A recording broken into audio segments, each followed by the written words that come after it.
Physics के धुरंधर। तो आज आप अपनी क्लास 11th का पढ़ने जा रहे हैं चैप्टर 1 का सबसे important topic application of dimensional analysis. अगर आपने डायमेंशन निकालना सीख लिया है, अगर आपने प्रिंसिपल ऑफ होमोजेनिटी पढ़ लिया है, तो अपने क्लास 11th के इस टॉपिक को पूरी तरह से पढ़ने के लिए आप तैयार हैं। अगर डायमेंशन निकालना आपको नहीं आता है तो इससे पुराने वीडियो पर जाएं और वो देखें, उसके बाद इस पर वापस आएं। तो हम पढ़ने वाले हैं एप्लीकेशन ऑफ डायमेंशनल एनालिसिस। तो जो हमने डायमेंशन निकालना सीखी ना, एम एल टी, जैसे एक्सीलरेशन की LT-2, फोर्स की MLT-2, तो ये डायमेंशन निकालना सीखी। तो सर इन डायमेंशन का यूज क्या है? तो बेटा इनके 3 एप्लीकेशन हैं जो आपके सिलेबस में हैं। पहला जो एप्लीकेशन है, to check the correctness of a equation, मतलब डायमेंशनल एनालिसिस को हम यूज करके चेक करेंगे कि कोई भी इक्वेशन करेक्ट है या नहीं। जैसे मैं इक्वेशन लिख दूं S = ut plus half AT², तो डायमेंशनल एनालिसिस को लगाकर हम चेक कर सकते हैं कि ये इक्वेशन डायमेंशनली करेक्ट है या नहीं। तो पहला एप्लीकेशन ये। दूसरा, डायमेंशनल एनालिसिस को यूज करके हम क्या करेंगे? कन्वर्जन ऑफ यूनिट, मतलब एक यूनिट को दूसरे यूनिट में बदल पाएंगे। जैसे मैं आपसे पूछूं कि 1 न्यूटन क्या है? फोर्स की एक यूनिट डायन भी है। तो अगर मैं 1 न्यूटन में पूछूं कितने डायन होते हैं, तो डायमेंशनल एनालिसिस का यूज करके हम ये भी कर सकते हैं, मतलब एक यूनिट को दूसरे यूनिट में बदल सकते हैं। तीसरा सबसे इंपॉर्टेंट डायमेंशनल एनालिसिस का यूज है sir, deriving relationship between physical quantity. जैसे तुम्हारी फिजिकल क्वांटिटी है फोर्स, मास और एक्सीलरेशन, तो इनके बीच में क्या रिलेशन है? तुम जानते हो F = ma। तो ये रिलेशन आया कैसे? आपने वैसे इसके तो और भी तरीके हैं, पर डायमेंशनल एनालिसिस का यूज करके हम ये भी पता लगा सकते हैं, मतलब हम फॉर्मूला बना सकते हैं, हम डिराइव कर सकते हैं रिलेशनशिप बिटवीन फिजिकल क्वांटिटी।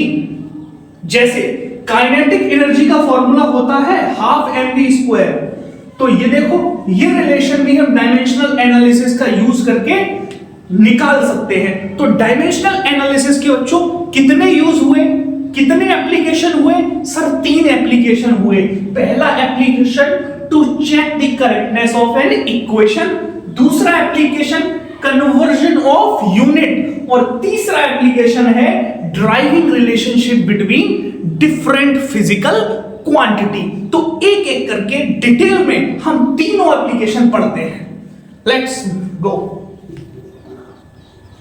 पहले रब कर दूं, तो सबसे पहले मैं पढ़ता हूं to check the correctness of an equation. तो बेटा to check the correctness of an equation आपको प्रिंसिपल ऑफ होमोजेनिटी आना चाहिए, प्रिंसिपल ऑफ होमोजेनिटी आना चाहिए। तो एक आपको हल्का सा क्विक रिकैप दे रहा हूं कि प्रिंसिपल ऑफ होमोजेनिटी क्या होता है। पहले आप समझ लो principle of homogeneity, principle of homogeneity, क्योंकि इसके बिना इसको समझ पाना मुश्किल है। देखो जैसे मैं तुमसे कहूं 2 kg plus 3 metre equal to what? 2 kg plus 3 metre. Sir ये kg है, ये मीटर है, सर ये तो जोड़े ही नहीं जा सकते। मतलब अगर मैं तुमसे कहता 2 kg प्लस 3 kg, तो तुम तुरंत बता देते 5 kg। मैं कहता 2 मीटर प्लस 5 मीटर, तो तुम तुरंत बता देते सर टोटल है 7 मीटर। लेकिन मैंने जैसे ही कहा 2 kg प्लस 3 मीटर, अब तुम नहीं बता पा रहे हो, क्योंकि तुमको नहीं पता है कि सर आंसर मीटर में आएगा या केजी में आएगा। तो बेटा देखो, हमेशा सिमिलर फिजिकल क्वांटिटी ही एक दूसरे में ऐड की जा सकती है, मतलब मास को मास से जोड़ा जा सकता है, लेंथ को लेंथ से जोड़ा जा सकता है, कभी लेंथ और मास नहीं जोड़े जा सकते। तो जब भी तुमको कोई इक्वेशन दी हो तो उसमें similar physical quantity can be added और सब्ट्रैक्टेड, यानी कि similar physical quantity PQ can be added और सब्ट्रैक्टेड। अगर जैसे तुम्हारी इक्वेशन है S equal to UT plus half AT square, तो अगर हमारा डायमेंशन सिमिलर फिजिकल, अब इसको इधर लेके आओ, S minus UT minus half AT square is equal to 0। देखो ये सब्ट्रैक्ट हो रही है, हमको पता है only similar physical quantity can be added और सब्ट्रैक्टेड, मतलब जो क्वांटिटी ये होगी वही ये होगी, वही ये पूरी क्वांटिटी होगी, मतलब इसकी डायमेंशन क्या है L, तो बेटा इसकी भी डायमेंशन L ही आएगी, ना हो तो निकाल के देख लो। ut यानी वेलोसिटी की dimension LT minus 2 into T, तो T से T एक कैंसिल, तो LT minus LT minus 1, sorry velocity की डायमेंशन, तो L बची, T से T कर दिया। यहां डायमेंशन कांस्टेंट की डायमेंशन होगी नहीं, तो एक्सीलरेशन की dimension LT minus 2 into T square, cancel, T square की डायमेंशन क्या आई है, मतलब हर टर्म की डायमेंशन कैसी आई, सेम आई। तो बेटा अगर मैं कहूं ये तुम्हारी LHS है और ये RHS है, तो इसकी भी डायमेंशन L, इसकी भी डायमेंशन L, मतलब जो डायमेंशन तुम्हारे LHS की थी वही डायमेंशन तुम्हारे RHS की आई। ये भी तुम्हारा प्रिंसिपल होमोजेनिटी बताता है। मतलब कोई इक्वेशन अगर मैं तुमको लिख के दे दूं, तो जो डायमेंशन LHS की होगी वही डायमेंशन तुम्हारे RHS की होगी। देखो इस इक्वेशन में तुम्हारा LHS क्या है, LHS S है, और ut plus half AT square क्या है, तुम्हारा RHS है। तो LHS की डायमेंशन RHS की डायमेंशन के बराबर होगी। ये कौन बताता है, प्रिंसिपल ऑफ होमोजेनिटी। अब इसी को लगाकर हम चेक करेंगे, कई इक्वेशन आपको देखे और कहूंगा कि चेक करो कि वो इक्वेशन डायमेंशनली करेक्ट है या नहीं।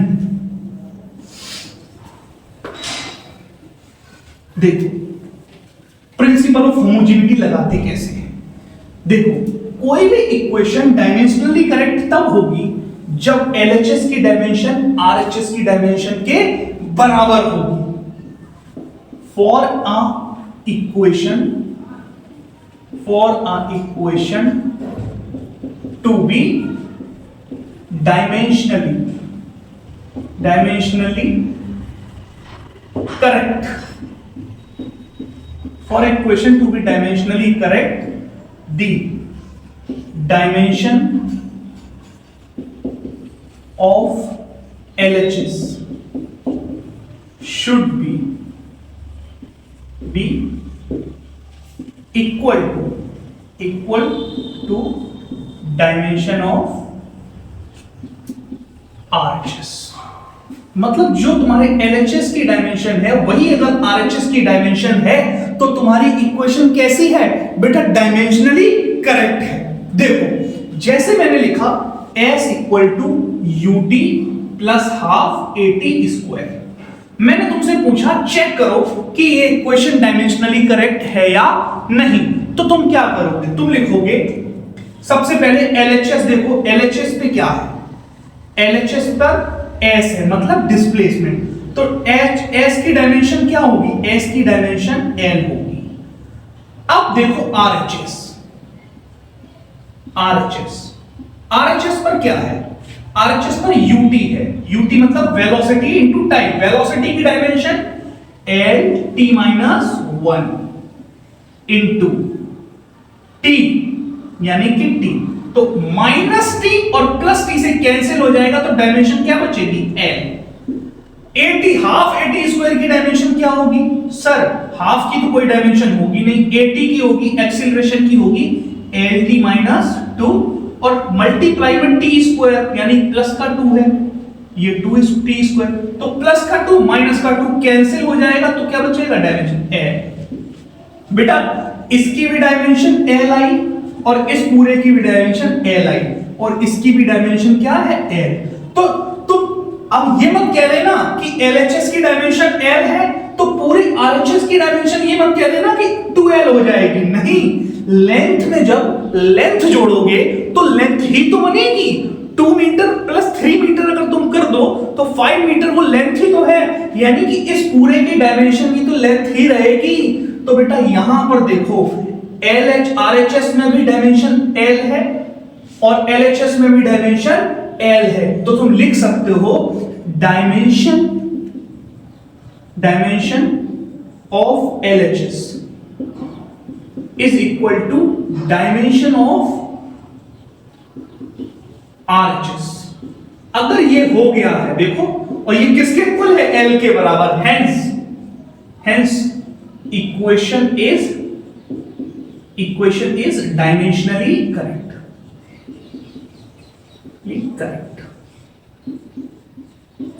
इक्वेशन कैसी है, डायमेंशनली करेक्ट है। देखो ये क्वेश्चन है हमारे सामने कि sir check the correctness of a equation for a time period of simple pendulum. मतलब तुमको फॉर्मूला दिया गया है कि सिंपल पेंडुलम का टाइम पीरियड ये होता है t equal to 2 pi root के अंदर L बाई G, और यहां पर L क्या है, लेंथ है, G क्या है, एक्सीलरेशन ड्यू टू ग्रेविटी है। ये चेक करके बताओ कि इक्वेशन डायमेंशनली करेक्ट है या फिर नहीं। तो इक्वेशन को चेक करने का तरीका क्या है, सबसे पहले LHS की डायमेंशन निकालो और फिर RHS की डायमेंशन निकालो। अगर वो डायमेंशन दोनों इक्वल आ जाएं तो इक्वेशन क्या है, डायमेंशनली करेक्ट। तो निकालो। तो LHS पर क्या है, LHS पर अगर LHS पर देखो तो तुम्हारा T है, T की डायमेंशन क्या होगी, T टाइम है, तो बेटा इसकी डायमेंशन क्या होगी, टाइम आ जाएगा ब्रैकेट के अंदर। अब यही तुम चले जाओ RHS पर, RHS की देख लो, RHS में क्या है सर, RHS में है 2 पाई अपॉन रूट के अंदर L बाई G। बेटा 2 पाई की डायमेंशन तो होगी नहीं क्योंकि कांस्टेंट है, रूट के अंदर L की डायमेंशन क्या होगी, L बेटा लेंथ है तो L की डायमेंशन L होगी, अपॉन G क्या है, एक्सीलरेशन ड्यू टू ग्रेविटी। बेटा G एक्सीलरेशन ही तो है, तो G की भी डायमेंशन वही होगी जो एक्सीलरेशन की डायमेंशन होती है। तो G की डायमेंशन क्या लिख दोगे, L-T-2। देखो L से L कैंसिल, तो ये क्या बचा, रूट के अंदर 1 अपॉन T की -2। अब ये T ऊपर आएगा तो हम इसको लिख सकते हैं कि प्लस का T/2 T2, इसको T2 लिख सकते हैं, T स्क्वायर डायमेंशन। अच्छा जैसे ही ये बाहर रूट के आएगा तो स्क्वायर हट जाएगा, तो डायमेंशन तुम्हारी क्या आई, T ही तो आई। तो देखो जो डायमेंशन LHS पर थी वही डायमेंशन RHS पर है, तो तुम लिख दोगे dimension of LHS equal to dimension of RHS। Hence equation is dimensionally correct। अब इसके बाद लिख देना hence equation is dimensionally correct। अब लिखते रहना। अच्छा एक क्वेश्चन और देता हूं यहीं से कि सर इसको नोट करो पहले, फिर एक क्वेश्चन और देता हूं। मैंने एक इक्वेशन लिख के दे दी, जैसे मैंने तुमको इक्वेशन दे दी क्या, half mb² is equal to mgh। मैंने एक इक्वेशन दे दी, तो चेक करो इस इक्वेशन को, ये डायमेंशनली करेक्ट है या फिर नहीं। तो चेक कैसे करोगे, तो डायमेंशन ऑफ LHS लिख लो, LHS डायमेंशन ऑफ LHS की डायमेंशन क्या होगी बच्चों, देखो LHS पर क्या है, हाफ mv²। देखो हाफ की तो कोई डायमेंशन होगी नहीं, कांस्टेंट है, m मास है तो इसकी डायमेंशन m होगी। v² वेलोसिटी है, वेलोसिटी की डायमेंशन L-T-1 और इसका स्क्वायर। तो देखो m और स्क्वायर आएगा तो L² और T-2। तो LHS की डायमेंशन तुम्हारी क्या आई, m L² T-2। अब हम RHS पर आ जाएं, तो RHS की डायमेंशन क्या है, RHS में है mgh। तो बेटा जब mgh है तो m की जगह क्या लिख सकते हैं, m की डायमेंशन m होती है, g की जगह हम क्या लिख सकते हैं, एक्सीलरेशन है बेटा, एक्सीलरेशन है g, L-T-2।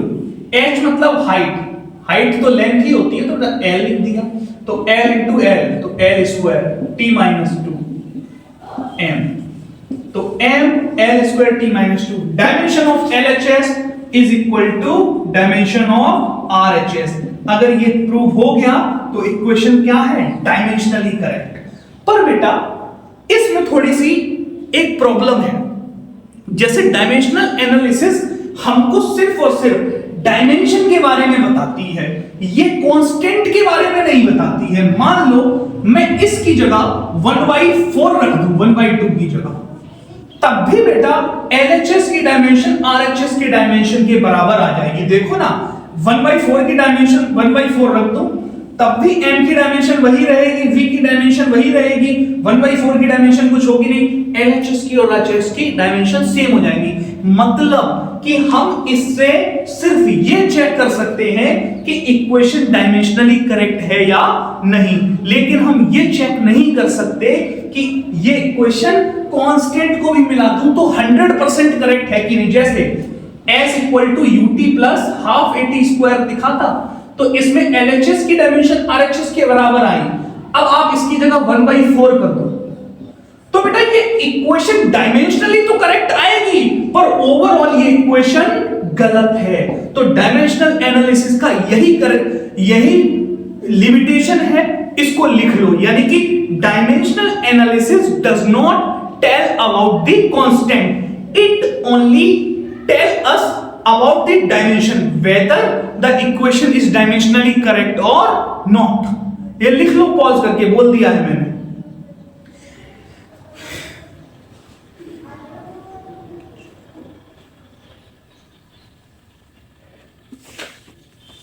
तो ये क्या कर सकती है, it can only check whether the equation is dimensionally correct और not, it do not tell anything about the constant. तो डायमेंशनल एनालिसिस का अब हम दूसरा एप्लीकेशन पढ़ने चलते हैं, कन्वर्जन ऑफ यूनिट। मतलब एक यूनिट को दूसरे यूनिट में हम कैसे बदलें।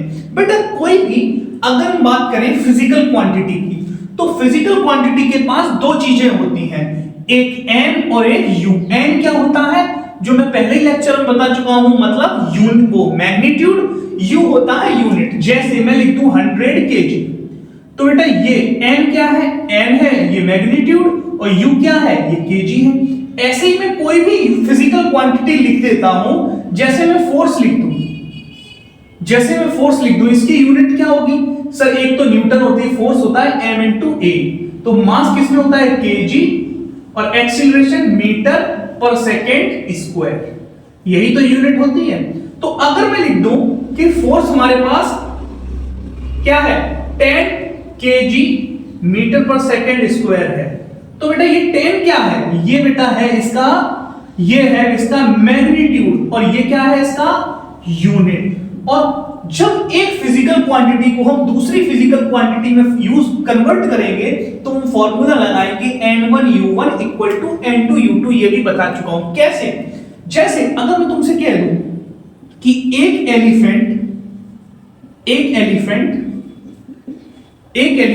200 गोट के बराबर है, 200 बकरियों के बराबर है, और मैं 200 बकरियों के बराबर इसका वजन है, और एक एलिफेंट उसी एलिफेंट का वजन 100 ह्यूमन के बराबर है, 100 ह्यूमन के बराबर। ये क्या है सर, ये n1 है, ये गोट क्या है, यूनिट u1 है, ये हमने दूसरी यूनिट ली, ये n2 है, ये u2 है। तो हम कह सकते हैं जब दोनों ही एलिफेंट के बराबर हैं, तो 200 गोट 100 ह्यूमन के बराबर होती हैं, 100 ह्यूमन के बराबर है, मतलब n1u1 equal to n2u2, n2u2। यहां से हम ये फॉर्मूला ऐसे बना सकते हैं एनालॉजी यूज करके। तो n1u1 इक्वल टू n2u2। अब इसका यूज करके हम कन्वर्ट करेंगे यूनिट को। तो पहले मैं कन्वर्ट ना करके तुमको इसकी डेरिवेशन कराता हूं। जैसे कोई भी यूनिट होगी सर, कोई भी यूनिट होगी, यूनिट के पास क्या होगी, डायमेंशन होगी। क्या होगी, डायमेंशन होगी। मान लो जो u1 यूनिट है उसके पास डायमेंशन है जैसे मैं अगर बात करूं n1 है और u1 तुम्हारी जो यूनिट है उसके पास 3 डायमेंशन है, m1 l1 t1, ये 3 डायमेंशन है। और तुम्हारी n2 यूनिट है उसके पास n2 मैग्नीट्यूड के साथ u2 यूनिट है, यूनिट के पास इसके पास भी 3 डायमेंशन है, m2 l2 t2। समझे? तो कोई भी क्वांटिटी है तो अब इसका यूज करके हम कैसे एक फॉर्मूला ड्राइव करेंगे जिसका यूज आप करोगे। जैसे यहां से अगर तुम कहते हो n1 equal to u1 equal to n2 u2, तो यहां से तुम कह सकते हो कि सर जो तुम्हारा n2 होगा वो किसके बराबर होगा, n1 u1 upon u2, n2 तुम्हारा इसके बराबर होगा। ठीक है, तो अब n2 किसके बराबर होगा बेटा, u1 n1 को ऐसे लिख दो अपॉन u1 अपॉन u2 के। बेटा इधर देखो n2 is equal to n1, u1 क्या है तुम्हारा m1 l1 t1, तो लो लिख दिया m1 l1 t1। u2 क्या है m2 l2 t2, m2 l2 t2 upon में है ना, तो बेटा अपॉन लगा दो और इनको अलग अलग सेपरेट लिख दो। देखो m के नीचे m लिख दिया, l के नीचे l लिख दिया, t के नीचे t लिख दिया।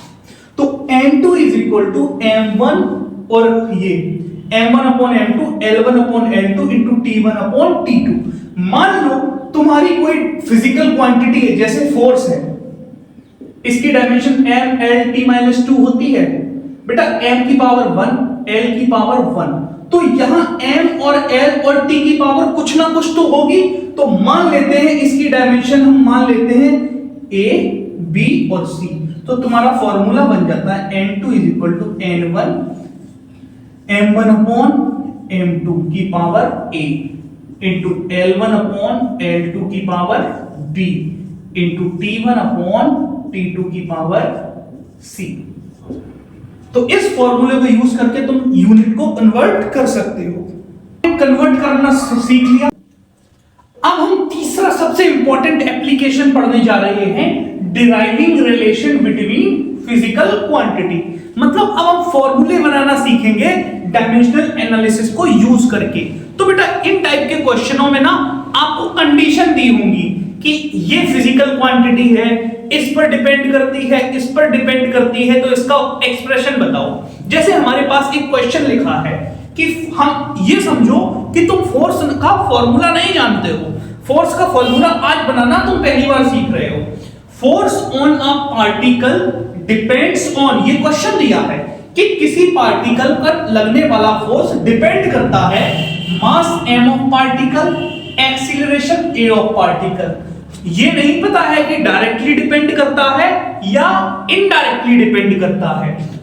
तो force on a particle depends on m mass of A particle, acceleration a of particle, drive expression for f using dimensional analysis. तो देखो तुमको क्या दिया है, पहला स्टेटमेंट कहता है फोर्स डिपेंड्स ऑन, किस पर डिपेंड करता है, मास ऑफ ए पार्टिकल। तो फोर्स डिपेंड करता है मतलब प्रोपोर्शनल होगा, डायरेक्टली होगा या इनवर्सली हमें ये नहीं पता। तो m की पावर यानी मास पर डिपेंड करता है, तो m की पावर x ले लो।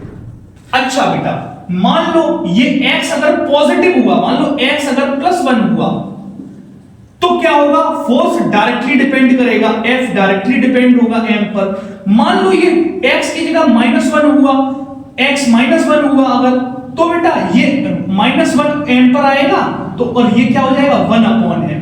तो फोर्स क्या डिपेंड करेगा, इनवर्सली डिपेंड करेगा। तो हमको बस इतना पता है मास m ऑफ अ पार्टिकल। तो अब ये x पर डिपेंड करेगा कि ये डायरेक्टली है या इनडायरेक्टली। तो हमने तो प्रोपोर्शनैलिटी का साइन लगा दिया। फोर्स डिपेंड्स ऑन मास, किस तरह से डिपेंड कर रहा है, पावर x मान ली हमने। दूसरा बोल रहा है force depend on acceleration a of A particle. तो फोर्स डिपेंड कर रहा है acceleration of A particle a पर, उसको हमने पावर y मान लिया। भाई कुछ तो पावर होगी, x या तो 1 होगा या a 1 होगा या 2 होगा, कुछ तो होगा। तो इन दोनों को अगर हम कंबाइन करें तो फोर्स डिपेंड कर रहा है मास पर भी और एक्सीलरेशन पर भी। बेटा प्रोपोर्शनलिटी का साइन हटाओगे तो क्या आएगा, F इक्वल्स टू के एम की पावर x इंटू ए की पावर y। तो ये हमारी इक्वेशन 1 बन गई, इक्वेशन 1 बन गई। ठीक है, तो बेटा ये बताओ, अब इसमें लगा दो principle of homogeneity. Principle of homogeneity क्या कहता है कि dimension on LHS is equal to dimension on RHS। Dimension on RHS, जो LHS पर डायमेंशन होगी वो RHS पर डायमेंशन के बराबर होगी। LHS में क्या है, फोर्स। फोर्स की डायमेंशन क्या होती है, MLT-2। अच्छा M क्या होगा, M1 होगा, अगर कुछ नहीं है L1 होगा। MLT-2 मतलब M की पावर 1, L की पावर 1, T की पावर -2। अच्छा डायमेंशन ऑन RHS, बेटा K क्या है, K तो डायमेंशनल लेस कांस्टेंट है, मान लो हम तो K लिख लेते हैं, K को मल्टीप्लाई में लिख लेते हैं। ठीक, मास की डायमेंशन क्या होती है, मास की डायमेंशन होती है M, और M पर पावर क्या लगी है, x, इंटू एक्सीलरेशन की डायमेंशन क्या होती है, एक्सीलरेशन की डायमेंशन होती है LT-2, और उस पर पावर क्या लगी है, y। तो देखो यहां पर ये क्या बेटा कि डायमेंशन इसकी थोड़ी लेंगे, m की पावर x इंटू l की पावर y इंटू t की पावर -2y। ये डायमेंशन किसके बराबर आ गई, 2y equal to m1 l1 t-2। अच्छा dimension on LHS equal to dimension on RHS, तो इसको कंपेयर कर लो, ऑन कंपेयरिंग। जब इसको आप कंपेयर करोगे तो देखो x किस m को किससे कंपेयर करोगे, m से, तो x किसके बराबर होगा, x बराबर होगा 1 के, तो x is equal to 1। L को कंपेयर करो, L पर क्या है, y किसके बराबर होगा, 1 के। यहां पर कंपेयर करो, t के ऊपर क्या है, -2y, तो -2y किसके बराबर होगा, -2 के। तो यहां से भी y की वैल्यू क्या आएगी, 1। तो देखो हमें पता चल गई x इक्वल टू 1 है, y इक्वल्स टू 1 है। इनको क्या कर सकते हैं हम, इनको यहां पर पुट कर सकते हैं, तो हमारे पास फॉर्मूला क्या बनेगा, F equals to K into M की पावर x कितना है, x है 1 इंटू A की पावर A कितना है, y कितना है, 1। तो F equals to K M A। और बेटा हम ये फॉर्मूला आया, तुम यही छोड़ सकते हो। हमें एक्सपेरिमेंट, सर ये K आ गया, ये बेटा हमको एक्सपेरिमेंट से पता चला, एक्सपेरिमेंटली we know that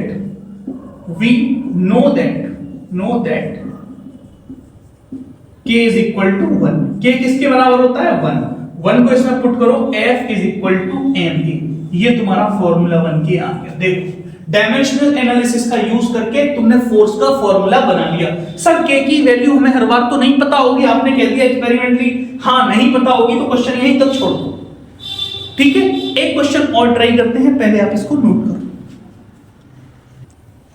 तो देखो हमारा नेक्स्ट क्वेश्चन है कि कोई एक सिंपल पेंडुलम है जिसका टाइम पीरियड डिपेंड करता है, time period t of a simple pendulum. देखो सिंपल पेंडुलम बेटा ऐसा ही तो होता है, कोई पेंडुलम होगा हमारे पास, ये ऐसा लटक रहा होगा, इसका टाइम पीरियड क्या होता है कि बेटा ये इधर जाएगा एक्सट्रीम पोजीशन पर, फिर वापस आएगा मीन पोजीशन पर, फिर जाएगा इस एक्सट्रीम पोजीशन पर, फिर वापस आएगा। तो बेटा एक पूरा कंप्लीट करने में राउंड जो इसको टाइम लगा ना, वो इसका होता है टाइम पीरियड। ये टाइम पीरियड इस सिंपल पेंडुलम का डिपेंड कर रहा है इसकी लेंथ L पर, प्लस ये जो बॉब है ना मास का, इसके मास m पर, प्लस इस पर जो ग्रेविटी लग रही है, acceleration due to gravity g लग रहा है उस पर। देखो time period of a simple pendulum depend on length of the pendulum, mass m of the bob and acceleration due to gravity. Find expression for time period, मतलब इसके time period का expression बताओ। तो बेटा हम क्या करेंगे, हम फिर से वही करेंगे, हम लिखेंगे पहला स्टेटमेंट, टाइम किस पर डिपेंड कर रहा है, लेंथ। कैसे डिपेंड कर रहा है, एक्स टाइम। टाइम डिपेंड कर रहा है किस पर, मास पर, पावर वाई मान लो। टाइम डिपेंड कर रहा है किस पर, acceleration due to gravity G पर, क्या मान लो, एक्स वाई जेड मान लो। बेटा जब इन तीनों को कंबाइन करोगे तो तुम्हारा टाइम किस पर डिपेंड करेगा, एल की पावर एक्स, एम की पावर वाई और टी की जी की पावर जेड पे। और बेटा प्रोपोर्शनैलिटी का साइन हटेगा तो क्या हो जाएगा, के इंटू एल की पावर एक्स, एम की पावर वाई और जी की पावर जेड। बेटा इसको तुम दे दोगे क्या, इक्वेशन 1। इसको इक्वेशन 1 डाल दो।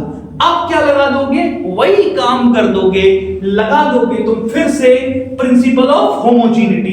प्रिंसिपल ऑफ होमोजेनिटी क्या कहता है, सर जो डायमेंशन एलएचएस की है वही डायमेंशन आरएचएस की होगी। तो एलएचएस की डायमेंशन क्या है, सर टी है, सिर्फ और सिर्फ टी है, यहां तो टाइम ही है। आरएचएस पर क्या है, के की डायमेंशन तो होगी नहीं। एल की पावर लेंथ, लेंथ की डायमेंशन क्या होगी बेटा, एल ही होगी, एल की पावर एक्स।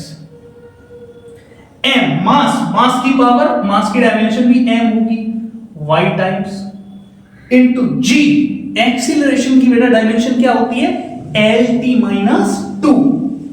तो एक्सीलरेशन की डायमेंशन लिखो एल टी माइनस 2 और इस पर पावर क्या है, जेड। ठीक है, क्योंकि जी एक्सीलरेशन ही तो है। अब देखो T is equal to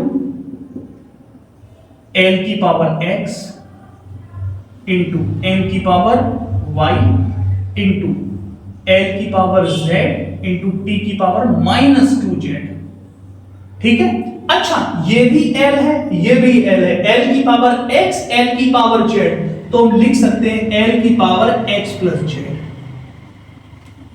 M तो एम ही है, वाई और यहां पर बचा अकेला टी, टी की पावर क्या है, -2z।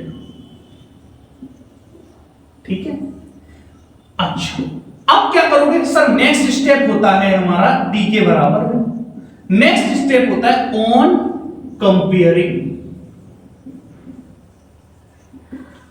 सर कंपेयर लेंथ को किससे करोगे, सर यहां लेंथ है ही नहीं, कंपेयर कैसे करें, मास तो यहां है ही नहीं, टाइम है बेटा, नहीं है मतलब अब्सेंट है, मतलब जीरो है। तो हम यहां पर लिख सकते हैं इस तरह से, यहां पर लेंथ है क्या, नहीं है, एम है क्या, नहीं है, तो हम एम को यहां जीरो मान लें, एल को यहां जीरो मान लें। टी कितना है, सर टी तो 1 एक ही बार लिखा है, टी की पावर 1, तो एम 0 एल 0 टी 1 के बराबर मान लिया। अब कंपेयर कर लो, कंपेयर करते ही क्या हुआ, एक्स प्लस जेड किसके बराबर आया, X plus Z length 0 plus M की पावर वाई, वाई किसके बराबर आया, वाई बराबर आया 0 के, -2z ये किसके बराबर आया, 1 के बराबर बेटा, तो z इज इक्वल टू -1/2। अच्छा z -1/2 आया, z यहां पे रखो तो x -1/2 इक्वल टू 0, तो x इक्वल टू 1/2। देखो तुम्हें x भी पता चल गया, y भी पता चल गया, z भी पता चल गया। अब क्या करोगे, इसको टाइम के फॉर्मूले में रखो, तो टाइम पीरियड तुम्हारा क्या आएगा, देखो k इंटू l की पावर x, l की पावर x मतलब l की पावर 1/2 अपॉन इंटू मल्टीप्लाई में मास है, मास की पावर y, y कितना है 0। ठीक है, g, g की पावर क्या है z, यानी कि g क्या है -1/2। एक चीज देखो t equals to k into l की पावर 1/2 मतलब रूट का l, n की पावर 0 मतलब कुछ नहीं 1, किसी की भी पावर 0 हो जाए तो 1 हो जाता ना, तो इसको कोई मतलब g की पावर -1/2, तो g की पावर g की पावर -1/2 है, मतलब सर 1/g की पावर 1/2 हो जाएगी, और g की पावर 1/2 क्या हुई, रूट g, यानी कि किसके बराबर है, 1/√g के, तो ये भी आ जाएगा रूट में g। तो इसको लिख सकते हो कैसे, तो तुम इसको लिख सकते हो t equals to k into l by g, दोनों ही रूट में है। अच्छा, के वाई एल जी, एक्स पर यहीं पर तुम छोड़ दोगे क्योंकि तुम्हें के की वैल्यू नहीं पता है, पर हमको पता है वी नो दैट, आगे पढ़ोगे आप 11, वी नो दैट के इज इक्वल टू 2 पाई, तो तुम्हारा फॉर्मूला क्या बन जाएगा 2 पाई रूट एन वाई जी। ये तुम्हारा डायमेंशनल फॉर्मूला बन गया time period of simple pendulum. तो ऐसे डिफरेंट डिफरेंट फिजिकल क्वांटिटी को रिलेट करके उनके हम रिलेशन को ड्राइव कर सकते हैं डायमेंशनल एनालिसिस में। तो यहां पर आपका फिजिक्स 11th का फर्स्ट चैप्टर कंप्लीट होता है। आगे आप क्या चाहते हैं, हमसे क्या इंप्रूवमेंट चाहते हैं? हो सकता है हमारे पास डिजिटल बोर्ड नहीं है, लाइटिंग भी अच्छी नहीं है, पर आप सफर में जुड़ते जाएंगे, वैसे ही धीरे धीरे सारी व्यवस्थाएं होती जाएंगी। तो साथ बनाए रखें, मेरा मोटिवेशन आपसे ही आता है।